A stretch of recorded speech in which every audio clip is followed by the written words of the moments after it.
Bueno, para los que no me conocen, porque veo muchas caras nuevas, yo soy Iván Serna Santamaría, soy médico cardiólogo, tengo una subespecialidad en rehabilitación cardíaca y la intención de hacer estas pláticas o estos talleres es platicar cosas prácticas sobre cardiología básica y lo que debe saber todo estudiante interno, médico general de cardiología, con el fin de disminuir la morbimortalidad intrahospitalaria a cargo de estudiantes internos, residentes mal supervisados, etc.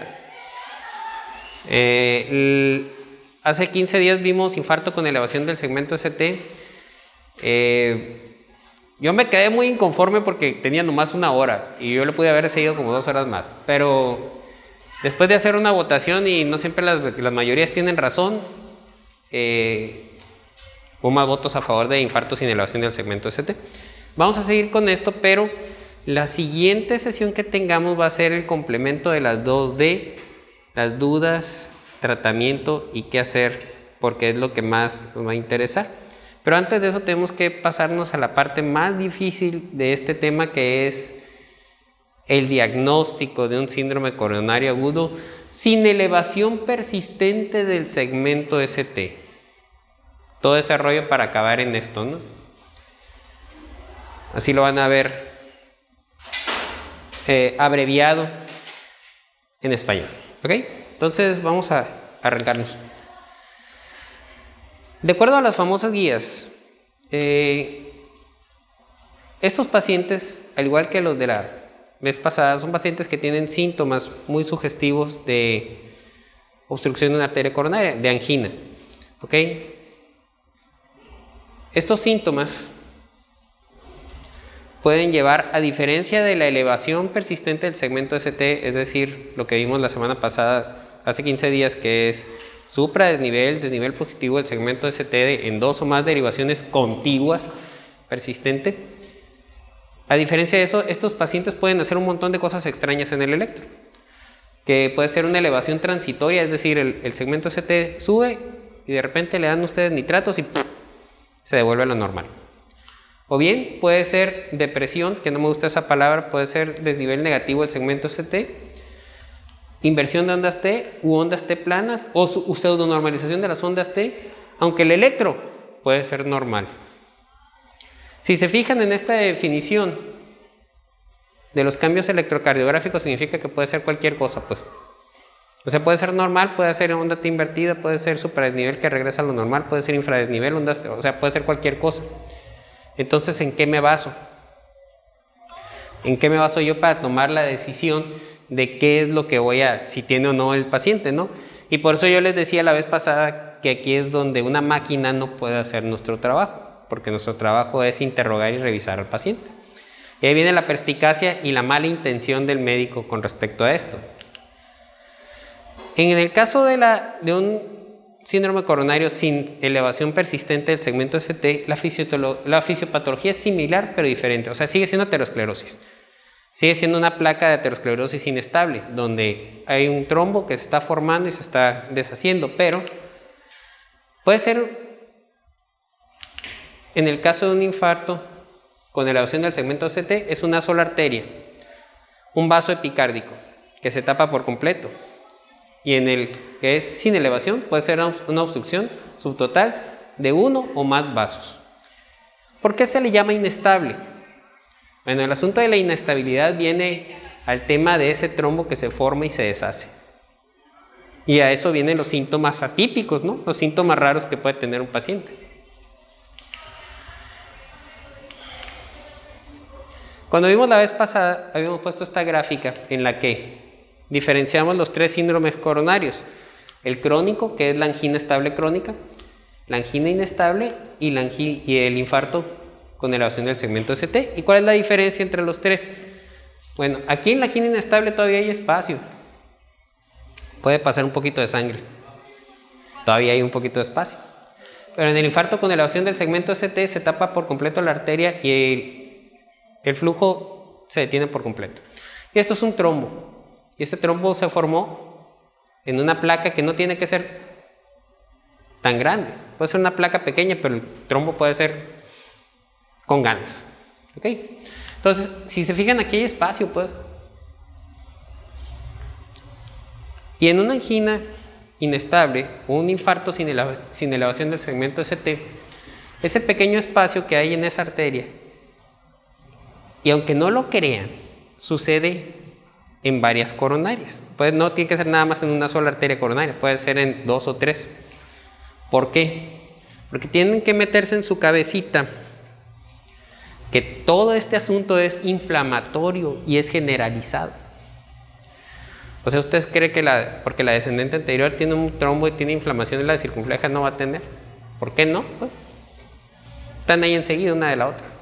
Y la aterosclerosis es un fenómeno generalizado, está en todo el cuerpo. La angina inestable nos cuesta más trabajo diagnosticar por toda la variedad que puede dar de cambios electrocardiográficos. Y esa permeabilidad parcial del vaso sanguíneo nos da ese efecto de que me da dolor de pecho, se me quita, me da un rato, se me quita. ¿Pero qué estaba haciendo usted? No estaba haciendo nada, de repente me apretó el pecho un rato, me puse todo sudoroso y se me pasó. Ah, órale, pero no fue con el esfuerzo, no fue con el esfuerzo, estaba de repente y me apretó el pecho y me sentí muy mal, pero ya se me pasó. Y llegan al hospital y para cuando llegan al hospital ya no traen nada, ¿no? Entonces eso es lo que vamos a ver ahorita. La otra cosa es que como es una enfermedad que puede ser multivascular, o sea, puede ser que sea más de una arteria, puede ser que tenga enfermedad de 3 vasos. Entonces, sin meternos mucho en bronca, esto quiere decir circunfleja, esto quiere decir descendente anterior. Y si ven aquí la reducción aquí iba la arteria y de repente como que la aplastaron, ¿no? Aquí se ve la reducción, esta es la coronaria derecha. Hay una reducción en el espacio. Entonces, si ustedes se fijan, este es el mismo paciente. Y este paciente puede llegar por dolor atípico, ¿no? Entonces, cuando a un paciente que tiene angina inestable es bien difícil de sacarle toda la sopa porque son síntomas muy extraños. Entonces te va a decir, de repente estaba yo caminando todo bien y me sentí muy bien. Cuando llegué me senté en el carro y me empezó a doler el pecho y me faltó el aire. Pero un rato y luego me soltó. Y luego al rato más tarde me volvió a apretar unos 5 o 10 minutos, me aplastó fuerte y me soltó otra vez. ¿Y sudó? Sí, sudé. Ah, ok. Pero yo creo que me cayeron mal unos tacos. Y en la noche, como a las 3 de la mañana, me despertó aquí en la panza fuerte el dolor. Y fuerte, y unos 15, 20 minutos sudé y me tomé un Pepto y se me calmó un rato y ya al rato. Entonces, no, pues es una gastritis, ¿no? Pero es porque esa placa inestable está entre pleito de que me coagulo o no me coagulo. Si ese paciente es diabético y tiene factores de riesgo es cuando tenemos que pensar en que puede tener una angina inestable. Pero luego dicen, bueno, llega a urgencias y lo metemos como dijimos antes de 10 minutos. Y ahora ya no quiere cambiar. Ahí está. A diferencia del infarto con elevación del segmento ST que dijimos, aquí está la arteria normal, pero aquí se pierde la continuidad de la arteria. Una sola arteria, pero por completo. Esa es la diferencia entre uno y el otro. En el caso de los infartos sin elevación del segmento ST o de angina inestable, la isquemia es subendocárdica. Subendocárdica. A diferencia del infarto que puede ser subepicárdica o transmural. Esto es el músculo, esto sería como la pared libre del ventrículo izquierdo y por eso aquí está B5, esta sería B6. Entonces hace el desnivel positivo del segmento ST. Este pedazo es el que está sufriendo por falta de riego sanguíneo porque aunque tiene una reducción en el flujo sanguíneo porque la arteria no está dando lo suficiente. Antes se le llamaba infarto no Q. Ándale pues. Por eso, la lesión subendocárdica, de este potencial subendocárdico, es el más típico del infarto sin elevación del segmento ST o infarto no Q. ¿Ok? Yo creo que porque estoy lejos, ¿verdad? A ver. O me está haciendo la maldad. Vamos a ver este caso. Caso clínico, 37 años. Hombre masculino. Hombre masculino de 37 años fumador ocasional, pisteador, lo normal. El vato hace tortillas para vender, hace mucho esfuerzo y pues actividad física más o menos. Doctor, me viene un dolor a veces, pero fuerte, luego me suelta a veces. Cuando hace esfuerzo, no, me da a veces. Ah, ok. ¿Y tienes alguna molestia cuando estás, porque la masa? No, no me molesta nada. Pero a veces de repente me aprieta fuerte el pecho y me suelta. 37 años, no jodas, está muy joven para tener enfermedad del corazón. Entonces se me ocurre pedirle una angiotomografía. Por los síntomas que tenía dije, no vaya a ser la de malas. Y se la hace un jueves, se la hace. Y dice, es que el sábado va a ser, viene mi cumpleaños y el sábado me voy a ir a San Carlos. Vamos a rentar un yate y nos vamos a enfiestar con mi esposa y mis hijos. Ah, pues chilo, ¿no? Le mando a hacer la angiotomografía. ¿Y para cuándo está el resultado? Le digo, no, me dice que lo van a tener para el lunes o martes. Y cuando voy viendo la tomografía.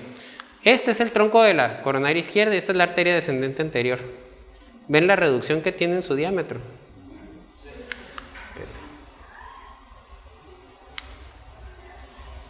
El vato tenía angina inestable, con síntomas muy atípicos, en un paciente muy joven, ¿no? Muy joven, muy joven. Entonces eran como las 10 de la mañana y le hablo, oye, ¿ya te fuiste? No, regrésate. Pues lo internamos y para el miércoles ya lo teníamos operado, le hicimos cirugía de corazón abierto, 4 puentes le pusimos al m***. ¿Por qué? Porque los síntomas de este muchacho y el electro no corresponden. Los síntomas son raros, el paciente es de riesgo intermedio por edad y por los síntomas no son típicos. El electro es normal, pero no deja de ser una angina inestable y ahí lo único que te sirve es la mala intención de pensar que alguien puede estar enfermo de algo. ¿No? No hay más. Entonces, la angiotomografía ahí me sirvió para hacer un diagnóstico. Hasta el 30% de los pacientes pueden tener un electrocardiograma normal. ¿Por qué lo puse entre comillas normal? Porque lo que le llama a mucha gente normal puede tener pequeños cambios que no los vas a ver hasta que los ves en retrospectiva. Está muy chilo, ¿no? Ver para atrás, no, si ya andaba mal del corazón, no, pues ya cuando te sabes el diagnóstico está bien suave. Pero ese electrocardiograma se ve normal. ¿Ok? Entonces eso quiere decir, oiga doctor, entonces si no nos fiamos del electro y los síntomas son raros, ¿cómo podemos saber qué paciente tiene riesgo? Ah, pues así. Si un paciente llega a urgencias y no sabemos, por los síntomas que tuvo, muy sugestivos, que fueron y vinieron, y es una persona de riesgo, y no sabemos si tuvo daño miocárdico, tenemos que pedirle biomarcadores de daño miocárdico. Que estos son los que vimos la vez pasada, ¿no? Troponina, CKMB, CK total, pero ahorita estamos usando troponinas de alta sensibilidad. Y lo que hacemos es que usamos un protocolo de 3 horas, ¿sí? En los que se hace una valoración inicial de la troponina y si sale normal, le tomas otra a las 2 horas y ves si hay un cambio en la troponina, ¿ok? Pero si la primera sale alta ya por arriba de 5 veces de lo normal, pues ya este vato tiene daño miocárdico y pasa directamente a infarto con elevación, a infarto sin elevación del segmento ST y te vas directamente a cateterismo. Entonces el paciente sí está mal. El problema de esto, de estos protocolos, de estos algoritmos de troponinas de alta sensibilidad, es que nos quitan mucho la capacidad de preguntar y de tomar electros y de hacer las cosas y nos volvemos troponinólogos. Y de repente cuando salieron estos protocolos en Estados Unidos y en Europa, de repente todo el mundo tenía troponinitis, porque las troponinas se elevan por muchas cosas más. La insuficiencia cardíaca sube troponinas, las miocarditis suben troponinas, miopericarditis suben troponinas, un daño renal produce elevación de troponina. Entonces, ¿qué? Pues, ¿en quién confiamos? ¿Cuál es la intención de las troponinas de alta sensibilidad? Detectar niveles elevados de biomarcadores de daño miocárdico. ¿Ok? ¿Y para qué? Para detectar a tiempo los pacientes que ya tienen un pequeño daño miocárdico que no podemos detectarlo por electro, o por la clínica, o por CK total MB, o por troponina I, troponina normal, ¿no? Troponina T o troponina I.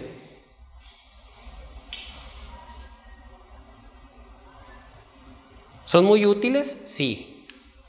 Cuando ustedes vayan cuando a ustedes les toque hacer el servicio social en quién sabe dónde fregados, no van a tener ni electro.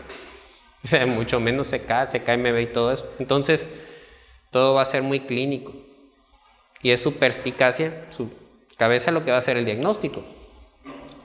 Pero si de mala suerte tienen un electrocardiógrafo y el poder sobrenatural de leer electrocardiogramas, pues van a tener que hacer diagnóstico con el electro, pues. Y estos son los cambios que hace el electrocardiograma. ¿Ok? ¿Qué variedades tenemos? Desnivel negativo del ST horizontal, descendente, como estos, ya sea así, con onda T invertida, con onda T elevada, o infradesnivel del segmento ST con onda T normal, o este que es el signo de De Winter. El signo de De Winter es, vean cómo sube desde aquí, desde donde termina la onda R, pum, S, y de repente sale de aquí, se eleva y hace una onda T súper acuminada. El signo de De Winter es de muy mal pronóstico porque significa obstrucción de la descendente anterior proximal. Y ahorita vamos a ver un signo de De Winter. ¿Qué otros cambios pueden hacer? Ondas T invertidas, ondas T invertidas profundas, ondas T invertidas con desnivel del ST, todo esto.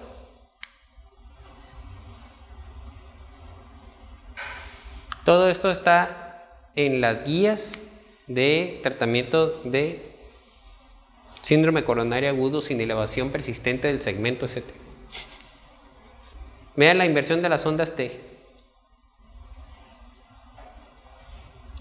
Aquí, en este caso, los cambios electrocardiográficos, grábenselo bien en la cabeza. Los cambios electrocardiográficos que no tienen supradesnivel del segmento ST no corresponden a la región afectada. ¿Qué quiero decir? Que si un paciente tiene todas las ondas T invertidas de la pared anterior, no significa que sea esa la parte afectada. Puede ser una arteria coronaria derecha. ¿Ok? Donde sí se aplica la región afectada en correspondencia con el electrocardiograma es con el desnivel positivo del segmento ST, en el infarto con elevación del segmento ST. Pero aquí tú no sabes si son 2, 3 arterias, no sé qué. Nosotros, ya los cardiólogos, cuando sabemos un montón de electro, ya sabemos, este vato va a tener tapado 3 arterias. ¿Por qué? Porque tiene 1, 2, 3 regiones isquémicas por lo menos. Lateral, anterior y por lo menos, y quién sabe si la derecha también tenga. Pues por lo menos 2 arterias sí puede tener tapadas. Esto que ustedes ven aquí, aparte que tiene hipertrofia ventricular izquierda horrenda, vean el desnivel negativo del segmento ST, ¿sí? Y cuando tienen más de 2 milímetros de desnivel negativo del segmento ST, en más de 3 derivaciones, el diablo anda cerquita, ¿sí? Porque quiere decir que hay mucha isquemia y que hay mucha región involucrada, ¿sí?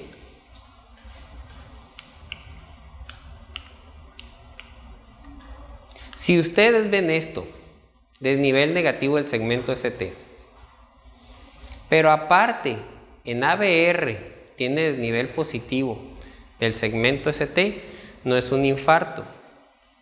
Quiere decir que la probabilidad de que tenga enfermedad del tronco de la coronaria izquierda y o enfermedad trivascular, o sea, coronaria derecha, descendente anterior y circunfleja, es muy alta. ¿Por qué? Porque para que se mueva el ST en ABR tiene que ser una región de isquemia muy grande. Eso involucra la pared alta del ventrículo izquierdo. Entonces, la combinación de desnivel negativo del ST más desnivel positivo en ABR en un episodio de dolor del paciente es un paciente de muy alto riesgo. ¿Por qué los clasificamos según el riesgo? Porque si el paciente tiene riesgo alto, va derechito a cateterismo cardíaco. No lo puedes dejar ir. Se tiene que quedar en el hospital. Oficialmente tendrían que ir a coronariografía, o sea, cateterismo cardíaco antes de 12 horas en hospital privado. ¿Y este electro? ¿Qué les parece?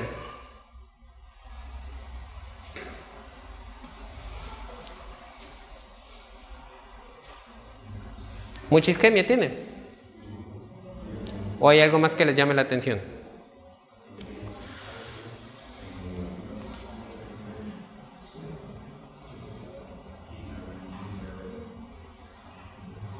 ¿Están rezando o están...? El dedo tiene... Es un después, la otra que hemos visto el ST de una. Sí, también. Esto me acaba de pasar a mí antier.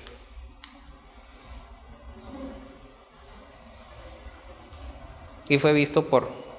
Me pasó y lo vieron en la 14 del Seguro Social. No lo vio un cardiólogo, ¿eh? No es un síndrome coronario agudo, tiene otro diagnóstico. ¿Qué diagnóstico es? De repente bórrense de la cabeza que existen los isquémicos. ¿Qué anormalidad electrocardiográfica tiene este paciente?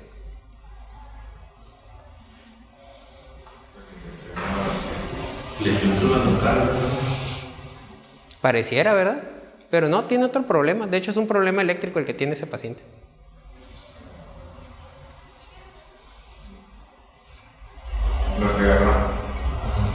Parece que tiene bloqueo de rama derecha, pero no es bloqueo de rama derecha.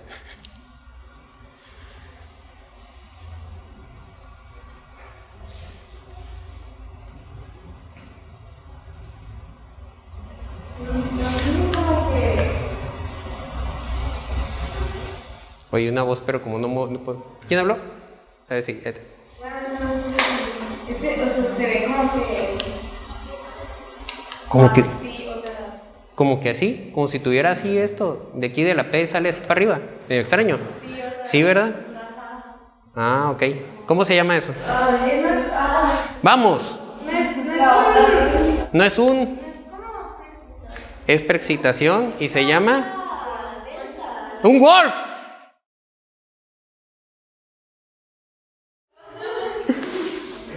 Un Wolf Parkinson White. Sí, esa es la famosa onda delta. Sí, PR corto. PR corto. Mira, aquí está el P y luego ¡pum! ¡Pum! Es un Wolf Parkinson White. Les voy a platicar la historia. Es un vato de... ¿Qué edad tiene? 37, no. 32 años. En la noche llega a su casa y de repente empieza a sentir que le palpita el corazón, se pone un oxímetro de pulso y le marca 200. Le marca 200, se siente re mal. ¿Alguno de ustedes ha tenido una taquicardia de 200 latidos por minuto? Espero que no, se siente horrible. Entonces, a 200 latidos por minuto se siente bien mal. El vato empieza a hiperventilar y se le pasa, pero sigue sintiendo el pecho apretado. Va a urgencias del seguro. Le toman un electro, casi igualito a este, nomás que él tenía la onda delta.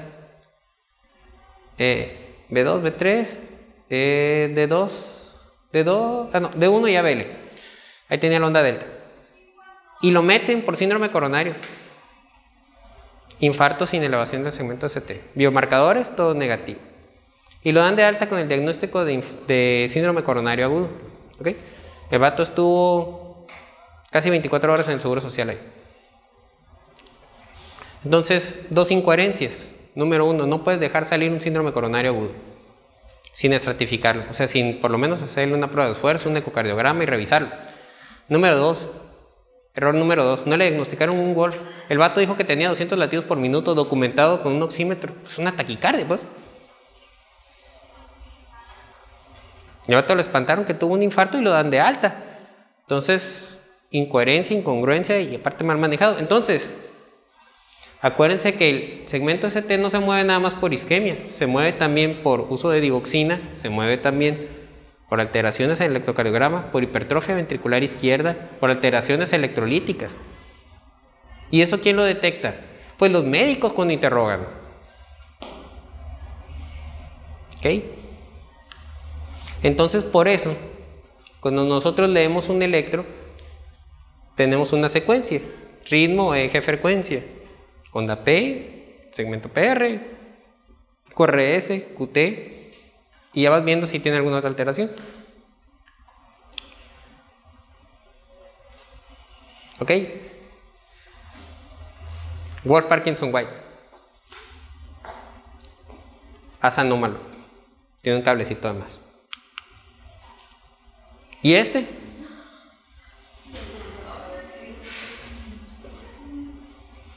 Está horrible, ¿verdad? Bueno, este está bien chilo porque no solamente tiene el desnivel negativo del ST en todos lados, tiene mucha isquemia y tiene el ABR hasta arriba, pero aparte el vato está bloqueado. Vean el PR. ¿Ya vieron el PR? Sí, está bloqueado. Tiene un bloqueo AB aparte. Y para que un paciente se bloquee, tiene que tener un montón de isquemia.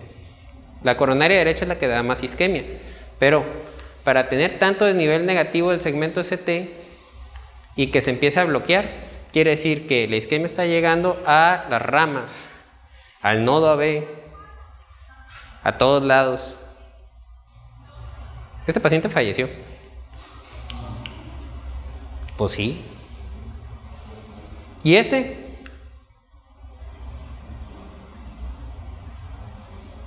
Lo mismo, e igual. Vean el PR que largo aquí. Aquí está la onda PR. O sea, tiene más de 200 milisegundos, más de, bueno, casi 300 milisegundos ahí de PR. Pero es porque tiene mucha isquemia, pues, vean. Esos son electrocardiogramas de muy alto riesgo, pero puede ser que no tengan tanto. Puede ser que nomás tengan la onda T invertida. ¿Sí?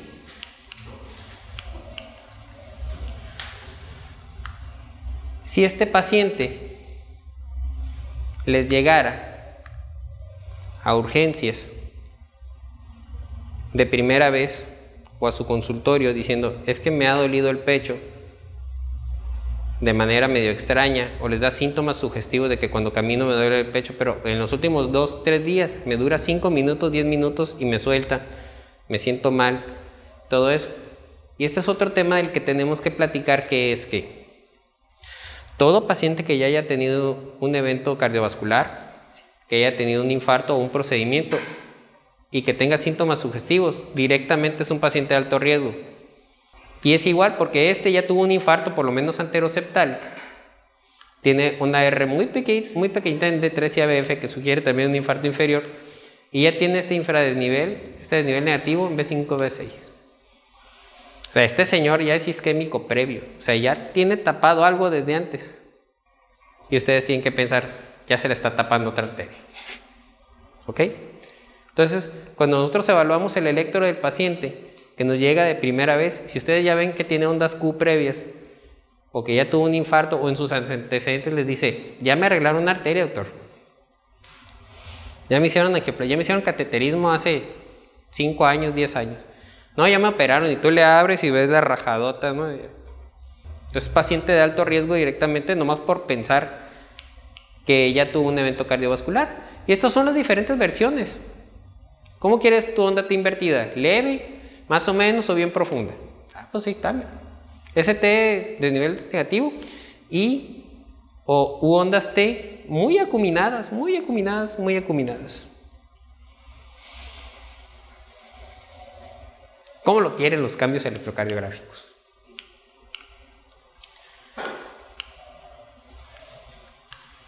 Acuérdense que también puede haber algo que se llama onda U. ¿Ok? ¿Dónde va la onda U? Pues después de la T, ¿no? Por lógica, ¿no? P, Q, R, S, T, U. Ah, pues entre la onda P y la onda T puede tener la onda U. Y hay que buscarla también. Son muy pequeñitas. Por ejemplo, aquí tiene la onda T y luego aquí tiene una onda U. ¿Ven este piquito hacia abajo? La onda T y luego aquí está hacia abajo. Esa es onda U. Onda T y luego onda U. Pero también vean los cambios estos. También horrendos. Ondas T invertidas.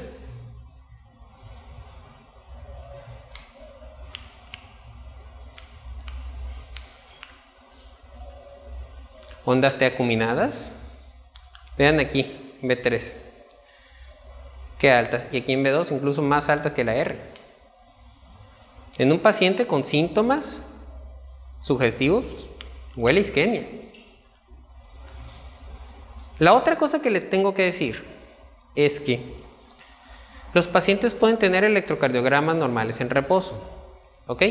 Si no tienen en ese momento isquemia. ¿Qué quiere decir? Si en el momento que ustedes le toman el electro el paciente está asintomático y no tiene la arteria tapada, va a salir normal. Es el síndrome del doctor, con el médico familiar, me ha estado doliendo el pecho. Ok, vaya que le tomen un electro. Y le dan cita y va a la HGZ 2 semanas después. Le toman un electro y sale normal. O dice, ¿sabe qué? Me lo voy a ir a tomar a se lo va a se lo toman mal, sale normal y le dicen, no, usted no tiene nada del corazón, no se preocupe. Se infarta a las 2 semanas. Llega a urgencias, me dice, ¿sabe qué? Me estuvo doliendo el pecho, le tomas el electro normal. Ok, lo vamos a dejar en observación. Doctor, me está doliendo el pecho. Ah, ok, espérame, le traigo el electro y se lo pongo. Y lo cacho en el momento que tiene angina. Y el electrocardiograma que ustedes vean normal puede cambiar a esto o al desnivel negativo del segmento ST. ¿Por qué? Porque los electrocardiogramas tienen cambios dinámicos. Y cuando nosotros hablamos de cambios dinámicos del electrocardiograma, hablamos de que se movió. ¿Cómo puedes darte cuenta que se movió? Pues tomándole uno basal. Y es lo que hablábamos la vez pasada de los electrocardiogramas seriados. Que tú dices, bueno, llegó, tenía muy poquitas molestias, o le dolía mucho, o no sé, llegó, le tomamos el electro normal, pero a mí me huele, me apesta, a que es isquémico, a que este vato está mal, es diabético, es fumador, hizo un coraje y no sé qué, y tiene molestia. Le tomas uno a los 10-15 minutos, ahí están los cambios electrocardiográficos. O te esperas a que tenga angina. ¿Sabe qué, doctor? Me está doliendo. Tomas el electro y lo pescas. Puede ser que el electro regrese a lo normal al puro momento que tú le das nitroglicerina o le empiezas un nitrato. Al paciente se le ocurre normalizar el electro. Y eso es diagnóstico. Porque cambia el electrocardiograma con los nitratos. Entonces, por eso, antes de querer darle algún nitrato de cualquier presentación o iniciarle por vía intravenosa, tómenle un electro, evidencien la isquemia. Ya le tomaron el electro, súmbenle todo lo que quieran. Porque ese electro es la evidencia de isquemia, es lo que lo va a mandar al paciente a cateterismo y a salvarle la vida. ¿Sí? Es mi caso. Entonces, concluding. Esto requiere de habilidades médicas que solamente se adquieren a través de la experiencia. Entonces, pregunto, interrogo. Intensidad de dolor, tipo de dolor, ¿cuánto tiempo le duró? Dolor que dura más de 10-15 minutos es de riesgo. Pregunto neurovegetativos. Diaforesis, palidez, náuseas. Me vieron todo bañado en sudor. Irradiación del dolor. Antecedentes. ¿Sí? Yo digo, ¿todo bien?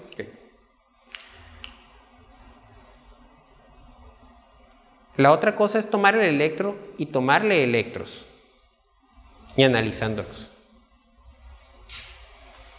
Como ustedes están en aprendizaje, les sirve un montón ver las historias desde el final. ¿Cómo es esto? Llega un paciente con angina inestable, síndrome coronario agudo sin elevación persistente del segmento ST. Voy y me entero, voy a los electros. ¿Elevó enzimas? Sí, elevó enzimas. ¿A las cuántas horas la elevó? Se elevó. Ok. Y ya ves el expediente y ves el interrogatorio. Te vas a dar cuenta que si lo hizo uno de tus compañeros, pues le interrogó con toda la hueva del mundo. Entonces, como ustedes van a ser internos, tienen que ser al principio muy constantes en la manera en que hacen su interrogatorio. Muy cerraditos, pues. Ya después con experiencia pueden preguntar cosas muy directas, pero si les da tiempo tienen que preguntarle, oiga, y antes de todo esto, porque siempre es muy bueno preguntarles a los pacientes, antes de que llegara aquí al hospital, ¿usted estaba completamente bien? ¿No le dolía nada? Bueno, fíjese que ya me había dado yo cuenta que cuando hacía tal cosa me dolía el pecho. O sea, me faltaba el aire y me tenía que parar en el camino. Ah, ok. Oiga, ¿y antes de todo eso estaba usted completamente bien? Sí, yo corría, hacía ejercicio y todo bien. Pero ese día me sentí mal y me empezó a apretar el pecho. Ah, cabrón. ¿Sí? Muchos electros habrá que tomar. Muchos electros tendrán que ver. Muchos electros tendrán que analizar. Y la única manera de hacerlo es de la misma manera. Hacerlo en forma ordenada y siempre de la misma manera. Para que no se te pase nada. Pues haces tu checklist de revisión de electro para que no se te pase nada. Porque si no lo haces de manera ordenada al principio, se te van a ir cosas así como el golf, pues. O sea, ves tantos isquémicos que ya se te olvida que existen otras cosas en el universo. A lo mejor te llega un Epstein, a lo mejor te llega una CIB, a lo mejor te llega cualquier otra cosa rara. Pero tienen que irlos analizando e irlos interpretando. Y como les va a tocar a ustedes también en la historia clínica, el análisis del electrocardiograma, tienen que ir poniendo onda P 80 milisegundos, PR 200 milisegundos, QRS 120 milisegundos, imagen de bloqueo de rama derecha, todo eso. Onda T invertida en D1, D2, D3 y ABF, de nivel positivo, y tienen que ir describiendo cada electro de cada día, ¿no? ¿Eso qué es lo que hace? Que cada vez que lo hagan, lo van a hacer más rápido y no se les va a pasar nada. Va a llegar un momento que al igual que cuando... Yo creo que todos manejan, ¿no? Por lo menos la mayoría deben de manejar. Cuando aprendan a manejar, pues al principio pon el pie en el freno. Todo tienes que hacerlo. Pero ya después ya nomás te subes y te encaramas y es todo en automático, pues. Ya está todo automatizado. Ah, pues lo mismo pasa con los electros. ¿Ves un de electros? Ya, pues está re fácil verlos. Tú dices, no, está re fácil, es un golf.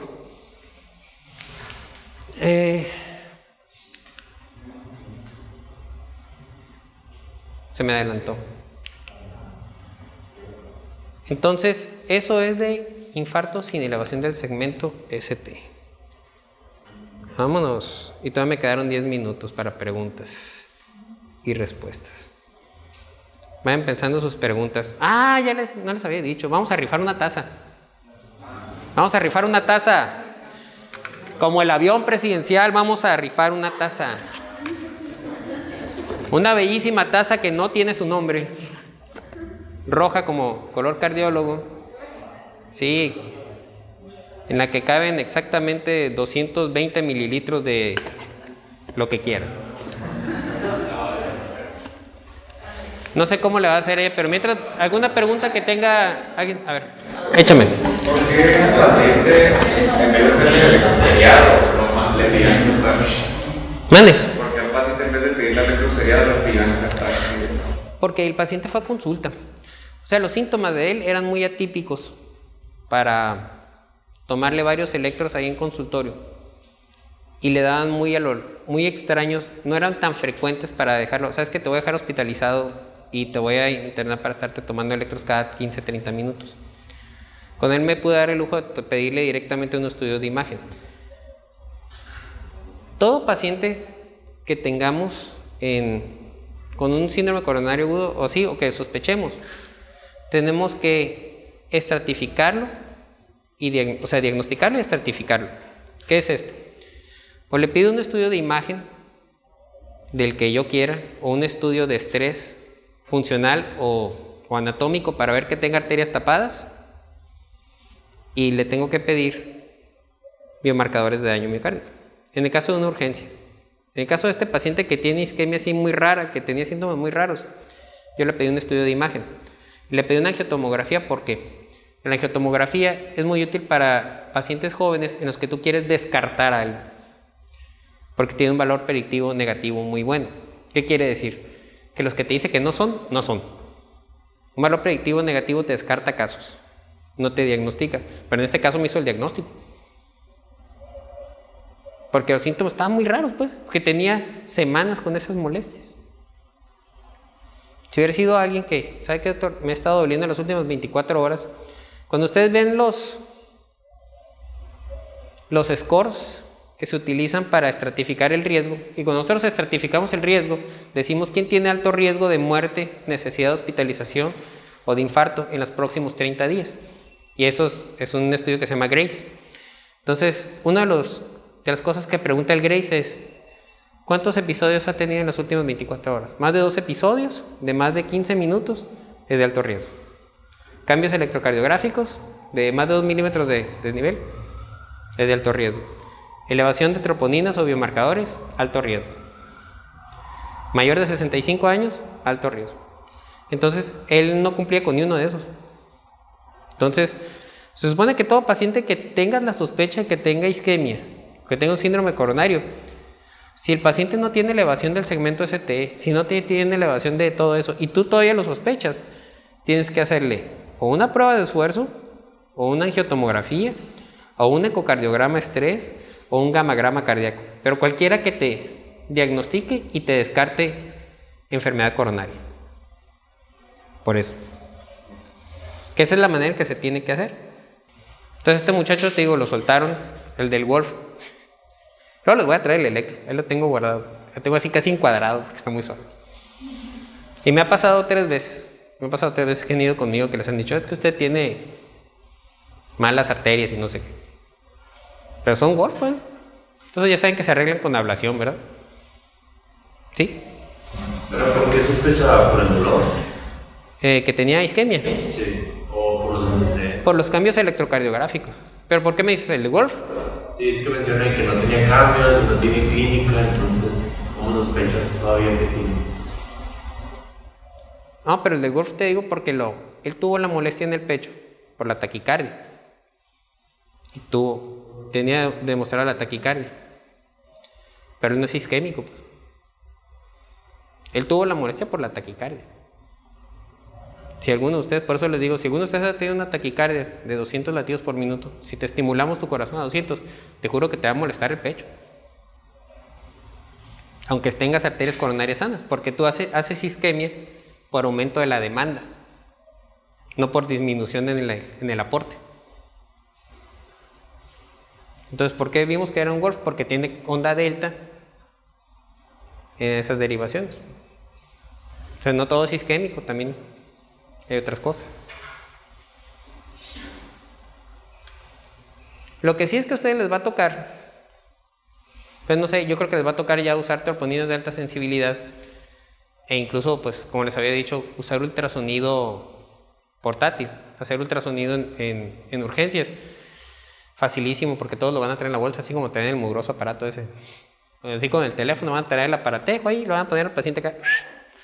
Que no tenga edema pulmonar, van a poder ver la movilidad del corazón, con poquito entrenamiento, pues. Eso es lo que les va a tocar probablemente a ustedes dentro de poco. Y también les va a tocar una oleada gigante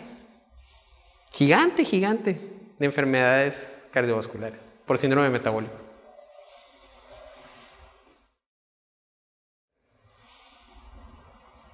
¿Quién más va a preguntar algo más? Échale. Tenemos cambios en el electro. ¿Ya es diagnóstico o tenemos que complementarlo ya sea con un gamagrama, la troponina? Con los puros cambios electrocardiográficos tienen la justificación suficiente. Si son francos, así como los que vimos del desnivel del ST, suficientes con los síntomas del paciente para llevarle un cateterismo cardíaco. Si tú quieres hacerle más cosas, estás perdiendo tiempo. Y tiempo de miocardio, ¿no? Hemos quedado la vez pasada. Tiempo de miocardio. Entonces, si tú estás en un lugar en donde la van a hacer de tos por ver un paciente, te van a pedir 1000 cosas. Pero cualquier cardiólogo con experiencia te va a decir: con esos cambios, tuvo angina, vamos a meterlo. Hay que meterlo a cateterismo. Es diagnóstico. Es lo que hacemos en una prueba de esfuerzo, ¿no? No sé si han visto pruebas de esfuerzo. ¿Nunca han visto pruebas de esfuerzo? Cuando hacemos una prueba de esfuerzo, ¿qué es lo que hacemos? Pues ponemos al paciente a correr, a caminar rápido, ¿ok? Con inclinación. ¿Para qué? Para subir su frecuencia cardíaca, para aumentar su demanda miocárdica. Entonces, si la arteria está tapada, va a empezar a cascabelear y va a empezar a hacer cambios en el segmento ST, de desnivel del segmento ST. Entonces, ya cuando, oye, me está empezando a doler y ves los cambios en el electrocardiograma, está tapado. Con su margen de sensibilidad y especificidad, ¿no? El 70% para la prueba de esfuerzo. Pero tiene una especificidad más alta cuando tiene más de 2 milímetros de desnivel del ST. Entonces, si ya tiene los cambios y los síntomas, ¿qué me vas a preguntar? Entonces, por ejemplo, las troponinas no son específicas, no, pero acompañadas de síntomas específicos ya sí son diagnósticos. Sí, es que la idea es no pedir troponinas a todos los que lleguen por cualquier cosa. Porque vamos a suponer que una paciente tenga insuficiencia cardíaca y llegue por una colecistitis aguda. Entonces, el doctor de urgencias le pide el panel completo. Entonces le pide y sale con troponinas elevadas, BNP elevado, péptido natriurético elevado, y la persona le sigue doliendo y va a cateterismo a la persona y pues sí, ya sabemos que tiene arterias tapadas, pues sí, pero no se ha dado cuenta que tiene una piedra en la vesícula. Entonces, muy frecuente en los lugares donde hay presupuesto muy alto, y sobre todo, por ejemplo, los gringos que tienen todo a la mano, son muy de que llegas por dolor de pecho y Doctor House, pues, te va a pedir 400,000 cosas, no lo que exactamente necesitas. Entonces, las troponinas las tenemos que pedir en pacientes en los que sospechemos un síndrome coronario, ya sea con elevación, sin elevación del segmento ST, y que tengas tiempo para revisarlo. Es decir, no trae elevación del segmento ST, ok, vamos a tomar las troponinas para ver si tuvo elevación y daño miocárdico. ¿Okay? Si no tienen sospecha o está fuera de sus diagnósticos, no las piden, porque luego da más problemas los resultados que lo que puede ayudarte. Les va a tocar mucho. O sea, sucede mucho en los hospitales que llegan por una cosa y salen por otra. ¿Por qué? Porque le piden un estudio que no era necesario y sale positivo para él. ¿No? ¿Qué más? ¿Quién más? O sea, son diferentes tipos de troponinas, o sea, ¿cuál es lo que más se pide? ¿Cuál es la diferencia? La que haya. Es que a veces no. En el seguro nomás hay CK y CKMB. Cuando hay. En el general no sé qué haya. En el Chávez tienen un test que te saca mioglobina, troponina I, CKMB y péptido natriurético. Está muy suave, pues. O sea, es un test que te saca, que se llama paradisnea, ¿no? Y también incluye dímero D, porque te excluye, bueno, o te hace el diagnóstico de tromboembolia pulmonar, infarto, insuficiencia cardíaca. O sea, los más importantes. Pero pues depende de donde te toque. Si estás en Moctezuma haciendo el servicio social, y que es un hospital de segundo nivel, no hay troponinas. Entonces vas a tener que pedirle CK, CKMB y quién sabe si hay. Va a tomar un electro y quién sabe si le entiende el que esté ahí. No, sí, bueno, el que esté ahí a lo mejor sí le entiende, ¿no? Pero lo mejor es que tú le sepas. Sería lo mejor, ¿no? Hotcakes. ¿Alguien más? Es que la siguiente clase va a ser la de historias de terror. ¿Quieren ver historias de terror? Les voy a poner los electrocardiogramas de terror. Y tratamiento. Porque la vez pasada preguntaron mucho que sí que era con lo que podemos complementarlo, tratamiento. Y hablaremos de lo básico que debe hacer un médico, paramédico, enfermero o quien quiera que esté en atención de un paciente con un síndrome coronario con sospecha. ¿Ok? En Australia un enfermero se trombolizó solo. Fuera de onda. El enfermero está en una comunidad lejana de todo. Ya ven que Australia está grandísimo, ¿no? Entonces está en medio de una comunidad lejos de la nada. El vato tiene dolor en el pecho, va a su centro de salud donde él atiende, se conecta el electro, lo manda a la central de donde le mandan. Y le dice, te estás infartando, güey. Conéctate los parches desde el desfibrilador, canalízate y ponte alteplasa, el trombolítico, a esta dosis y vamos por ti. No, neta. Van por él y, o sea, tardó una hora en ir por él, para cuando llegó el paciente ya se le había pasado. Le dijeron, ponte tanto de morfina, ponte todo. El vato solito se puso todo. Llegó la ambulancia por él, se lo llevaron. O sea, él solito se trombolizó, se reperfundió y le hicieron cateterismo. Un enfermero solo.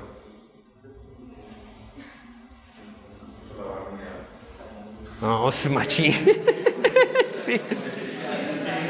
No, nomás digo, ¿no? A ver si ustedes tienen el valor de trombolizarse solos, ¿no? Luego lo buscan. Australian nurse trombolized himself. Está bueno. Entonces, ¿qué? ¿Cómo rifamos esta cosa?